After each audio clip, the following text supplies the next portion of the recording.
Welcome to the Gifted Neurodivergent Podcast, a podcast dedicated to the exploration and cultivation of the outside genius found in neurodivergence.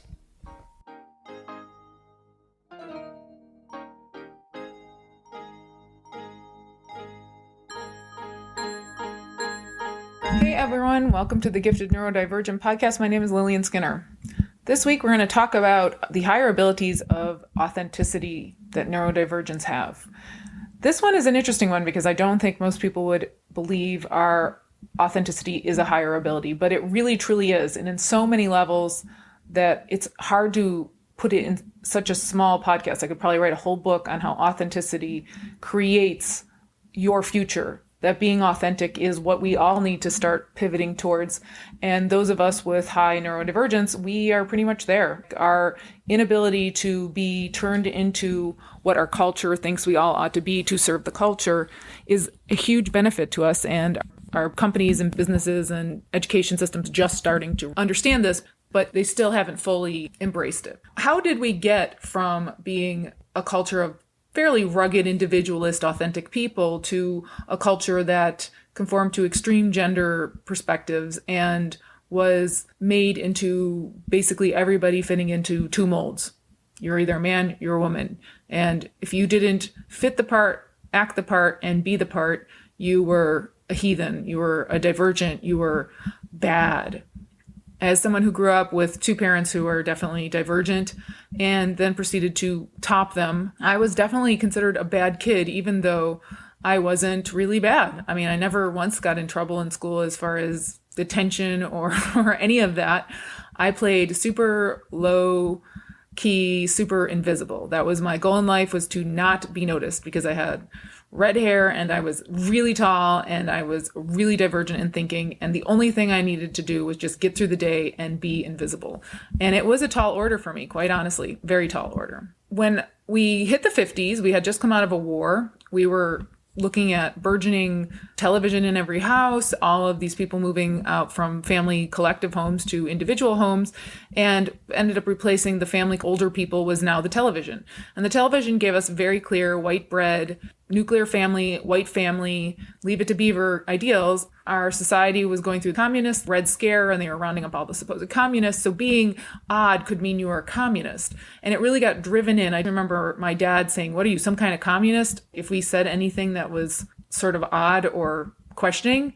And I never quite really grasped what that meant until much later. Even now, there's a huge chunk of the population that are boomers that are really fearful of communism.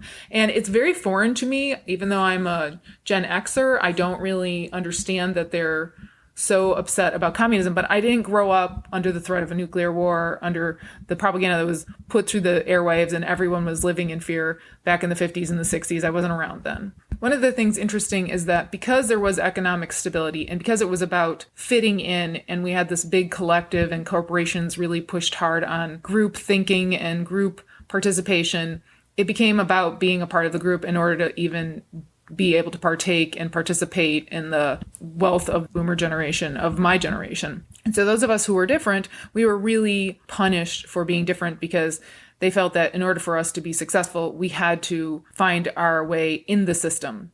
And it's almost like we forgot that you could not work for corporations. My parents very much drove home to me that I had to work for corporations. And now with my children, I'm actually doing the opposite. I don't anticipate corporations being around and functioning well in the future. I think if they're going to work for them, they should dip in and out, but they should be about serving them because the corporations are so greedy and so self-focused and shareholder-focused that the workers are better off working as contractors, that they're better off coming in as a collective group from the outside and not being a part of it. The healthcare that is currently in place, that we get our healthcare through our workforce, is incredibly detrimental to us if we want to have a collective, if we want to be healthy. But I do believe and hope that that will change. Now, we had this huge shift, the economic stability of consumerism. We had the fear of communism. We had the media influences. It really did affect our authenticity. I don't remember having a really particularly great relationship with my grandparents. It was about the children serving the adults. It was getting us prepared for working in hierarchy. Everything was about hierarchy. And I am very sensitive. I'm a very high sensor. So my interpretation of this was once I became older, like once I hit 5 years old, it became very apparent to me that my parents no longer found me cute and adorable, a joy to be around, and that their love was withdrawn, and I had to start earning it. And actually, it started way before that, but really, after 5, it was completely all the time. I only would receive love if I was earning it. Before 5, I could just be a little girl, and sometimes I'd get loved. But my parents were really harsh. They were very authoritarian parents. So I had to work really incredibly hard, and it definitely turned me into that egoist narcissist thing where my parents were narcissists and I was that egoist. Anytime I showed an authentic part of myself, it was immediately crushed. When I got older, I struggled even more so. I think when I hit 9 and hit that cognitive growth spurt, my authenticity probably got even larger, and I was forced to try to repress it even more. And I really do truly believe that our way of being, since we're so sensitive, is more authentic. We have very little choice. We are not easily cultured. We are not easily turned into people that will fit into a mold. We are naturally sort of ourselves. And it is an amazing thing because when you are authentic, there are huge payoffs. I think the payoffs that are commonly recognized is connections are more genuine. You can see who that person really is. You're not all following a script so that you're never really truly connected. You know what you have in common. Your relationships are deeper. You have increased self-awareness, so you know what you're good at, what you're not good at. You know when you're ready to start and stop. I think we have completely lost our ability to say what our boundaries are in our society because it was so group collective and it was so average collective that those of us who have higher sensitivity, we have more sensing coming in, we're exhausted easier. We have not been allowed to know what our true boundary is, so we lose our minds. And I mean, literally, it's almost as if our brains are trying to protect us from our physical, and they will go insane first, trying to save our physical beings. You can heal from crazy, but you can't heal from death. Because our brains are more sensitive, because our bodies are more sensitive, it's telling us what's going to come up next, and it's screaming it so loud that if you don't respect it, you will go insane. We lost that increased self-awareness. We lost our emotional well-being. That was definitely gone. We lost our creativity and innovation because that was not wanted. It was like, stay in your box. Do not go too far outside the lines. Unless you started your own business and you were able to use your foresight thinking or your 3D thinking in ways that served you, it was really hard to fit in. It still is really hard to fit in. We didn't necessarily have personal fulfillment or satisfaction because we were living within the lines that somebody else created and it was about serving them. And we weren't out there inspiring others. We were trying to just fit in. Finally, the resilient. Without you knowing who you are, there is no resilience to be had. We just didn't build resilience. I think that's where we have our snowflake concepts coming from is I do believe that the older generations are less resilient. I don't see that my parents are being exceptionally resilient. I don't see them figuring stuff out. I don't see them navigating it. They want it to go back the way it was. They've never really learned how to figure that out. Their authenticity is limited. They're trying to still fit into those boxes, and they think everyone ought to because they have, and they've given up a lot. The cost, though, for us, those of us as we move into our future, which is going to be ever-changing rapidly, and we're almost competing with ourselves with AI. We'll be competing with what is average. We'll be tasked with being creative. We'll be tasked with being everything but average. We need to get back into our what is authentic. The idea we still have our children in school going in and sitting and being and not getting in touch with themselves is really a horrible thing. I do think that there is a limit to how much you need to know how to operate within groups, but we have it so locked down in our school system, we have it so controlled that we reduce the ability for that child to actually have a childhood, which childhood is meant for you to find who you are, for you to get in touch with your authentic self. And I think that we should also recognize that those of us with high sensitivity, those of us who are empaths, we have unique abilities. We have extreme abilities. They go above and beyond the average. They have been left out of the system because it didn't serve the system and it was about you fitting in, but they need to come back now. And those abilities are you and your authenticity and why you have it so high, why you're so unique. When I am my authentic self, when I move through the world as I am, which I have done now for several years, I am not as charming. I am not constantly meeting the needs of others. I am being me. And me is a lot. I'm intense. I have deeper conversations. I don't hang out. I recognize when I'm tired and I leave when I have to. I don't try to meet the needs of others if they cost me more than I can give. And I don't beat myself up anymore. The interesting thing is that since I've gone through the world as my authentic self, since I've decided to drop people who won't allow me to be my authentic self, I've found that I have so much more capacity to understand and empathize with people. When I open the channel of being who I am and I'm not having to think about who I need to be as society defines, I can suddenly read the other person. I am much more in tune to what their needs are and what they're saying. And I can find all the details, and I'm getting so much more data because my conscious is not being dedicated to trying to be something I'm not. My conscious is open and meeting in that conversation. And then my subconscious is taking in all the inputs that are nonverbal. So when I am talking with someone, I will go into a flow. I'll be in touch with my subconscious. And it has saved me many times. I have had a subconscious come up with things that most people would say are quite rude at about the most opportune time I can. I'll give you one example. When I was pregnant, I had an employer call me in and give me layoff papers. And I was like, wow, can you lay me off? I'm like 8 months pregnant. Yeah, we can lay you off. We're laying off all the people who have medical issues because we're trying to reduce our medical costs. And I was like, oh, wow, I can't believe you said that out loud, HR person. I could be taping this. Guess who got their maternity leave? I didn't get laid off at that point. I ended up getting my full maternity leave and I was the only person. Holy crap, subconscious. Thank you for saying that because that sure wasn't a conscious thought. It just came up. And it's not the first time it happened. My subconscious will come up, deliver something, get me out of something, protect me from things in ways that when I was oppressing it, it didn't. The idea that we have to conform to other people's schedules and we cannot leave when we're tired or we cannot leave when we're spent or we have to sit in meetings that don't serve us but serve other people only to be told, oh, well, you're not participating in the meeting. When I'm an outlier and meetings aren't really good for me, not only are they overwhelming, I get yelled at fairly regularly when I was working for large corporations that I didn't participate in meetings. But when I did participate in the meetings, it wasn't great participation because it went something like this. You should give feedback. We want to hear your points on this. I said, no, you don't. If I give you feedback, you're going to just get mad at me. No, we want to hear your points. Okay, that is not going to work. Everything you just given because of this, this, and this, and this. If I were you, I would do this, this, and that. And those are the only things I can see are working. I'll take any other feedback on that.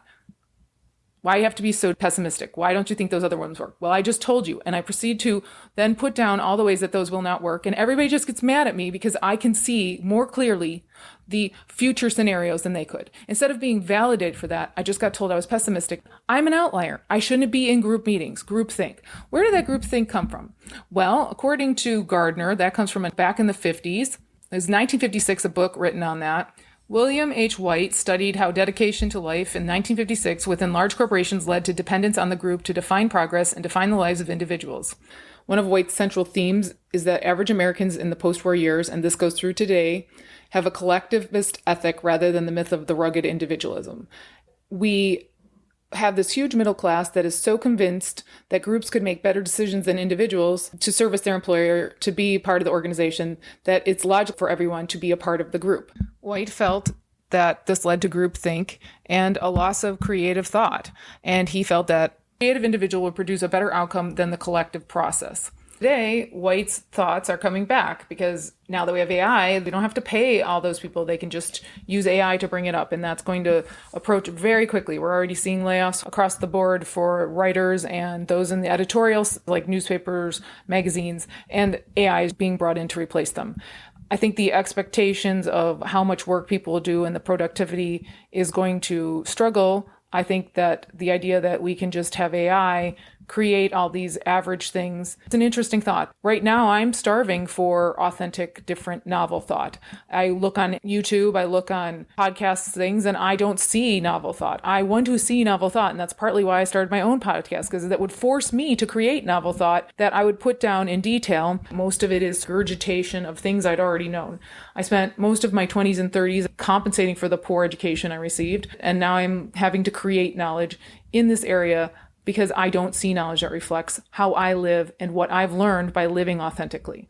We will all need to embrace our authentic selves. We're going to have to learn to embrace authenticity. I don't think that Brene Brown's version of it, living authentically, being brave, is going to do anything until we first recognize the physical boundaries.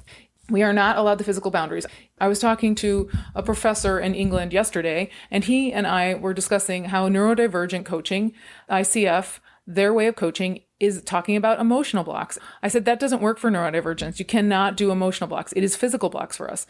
And he said, the rest of the world already does it that way. Well, that's interesting to know. I'm glad America is still propagandizing all of us into working for corporations. Europe is ahead of the US on individual rights, which means the rest of Europe and other parts of the world are ahead of us on authenticity and therefore creativity. If you look at the Finland, Sweden, Norway countries, they only go to school for half the day. Those kids are not being taxed beyond their means. And then when they come home, they have a burgeoning middle class that teaches them art, music, science, whatever they want to know in addition to what they spent learning in that first half of the day. They just do the core courses. They manage to give them a minimum amount, but the rest of the day, they're focused on getting their self-cultivation, finding artists and musicians and people who are around them in their community to teach them to grow.